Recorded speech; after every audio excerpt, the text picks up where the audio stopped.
How is this a fucking thing? So I had no idea this was even possible. Did you? Did you know the judge that released this guy didn't even go to law school? Yeah, not even a lawyer. Yeah, these magistrate judges that are making a decision to release these people without bail, yeah, they're not even lawyers. They didn't go to law school.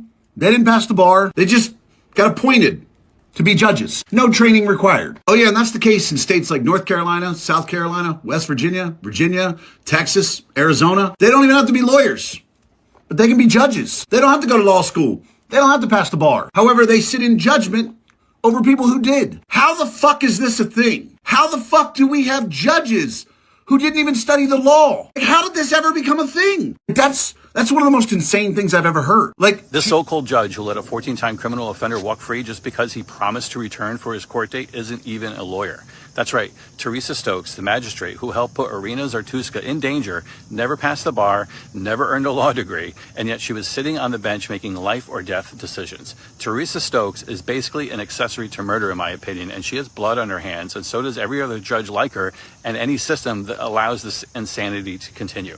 Here's the kicker. There are 32 states in America right now that allow judges or magistrates to serve without a law degree. 32.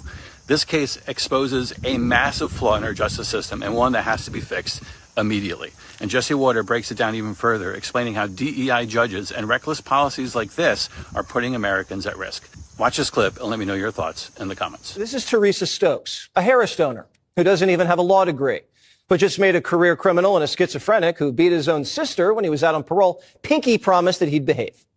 Ms. Stokes wasn't elected. She was nominated by the clerk.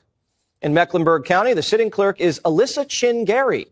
On her LinkedIn page, she calls herself a clerk and a DEI consultant and a racial equity organizer. And her life mission?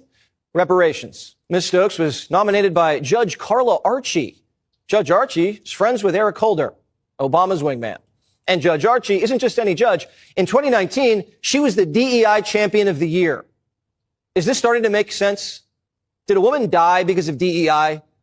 Just a couple months ago, a guy shot 5 people on New Year's, and Judge Archie sentenced him to 1.5 years for shooting 5 people, 1.5 years. This is a DEI court, and they have blood on their hands. And if the people in robes are on the same side as the bad guys, that's suicide. Are you okay with the country committing judicial suicide? I'm not. DEI died when Kamala lost. It's illegal. And releasing felons with dozens of arrests for social justice is a crime against the country. They've set up these dangerous DEI courts in cities nationwide, catching and releasing criminals to prey on innocent people. These courts need to be systematically dismantled, and that needs to happen immediately.